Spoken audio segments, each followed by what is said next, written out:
It's a privilege to join each and every one of you today as we remember the life and legacy of Dr. Martin Luther King. Today is a day across the nation where we recall on April 4th, 1968, when shots rang out over the Lorraine Motel in Memphis, Tennessee. They rang out across this nation and indeed this world. A man who took a moment and turned it into a movement. He marched not only for himself, but for all of mankind. We learned was a mere mortal. We're here today because the life, the legacy, and indeed the lessons that may not have been appreciated in 1968 are still teaching each and every one of us today. The lessons live on. They live on in the students that were here. They live on in the legislators that we're trying to educate in this Capitol. They live on in the grandmothers that are taking care of, yes, a second generation across not only this Commonwealth, but indeed this nation. As we recall the March on Washington in 1963, Dr. King talked about not accepting gradualism. He talked about the fierce urgency of now that the promises of this democracy that must not operate in darkness but rather in the light, we must fight for. They are not self-fulfilling, but rather the preamble to the Constitution was meant for a reason. We, the people of the United States, we are what forms this more perfect union. As we are here today, I am mindful and grateful that as your Secretary of State, we have come a ways when it comes to making sure we're breaking down barriers to that ballot box.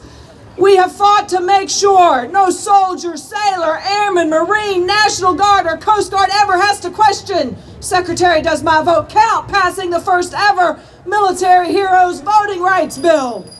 We have fought to pass great legislation to help victims of domestic violence protect their identity when it comes to voting so they don't have to worry that person they stood across from in the courtroom can find them or their loved ones. We have fought to make sure that that process of registration is brought online so we are reaching out to all Kentuckians. Let me hear y'all say, go vote Kentucky!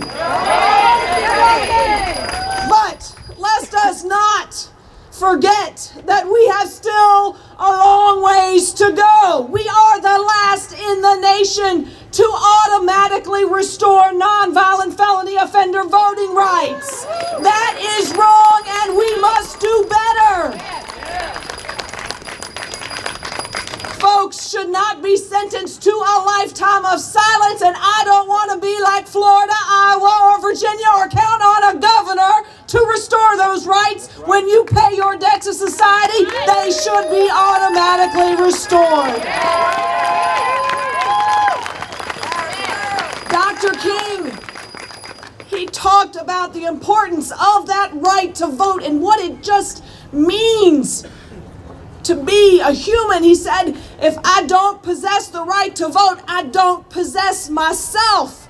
Because you see, I don't make up my own mind, it's made up for me. I don't live in a democratic society where I help enact laws, but rather I'm forced to submit to the edict of others.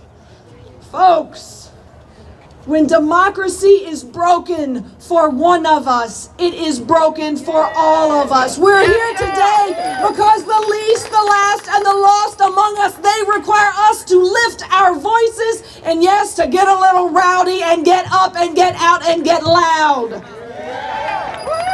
We're here today because the life of Dr. King is one that we still march for, we still hope for, we still live for. That fierce urgency of now is something I hope everyone, not only here today, but all across this Commonwealth, indeed this nation, will embrace.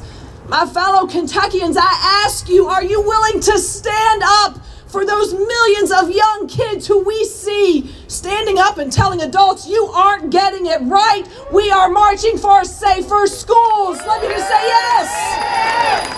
Are you standing up and embracing the fierce urgency of now for the millions of women who didn't just start marching last year, but have been marching for equality of opportunity and voting rights, and yes, the ability to decide what happens to their own body? Let me hear you say yes. Are you embracing the fierce urgency of now of our working men and women who should not have a budget balanced on their backs as we give tax breaks to corporations? Let me hear you say yes. And are you embracing the fierce urgency of now that our educators and yes, our public employees demand as we hold true to the promises that this government made them? Let me hear you say yes. Yes. You are that more perfect union. But what stands in the way, folks, is that only a minority of people are going to vote.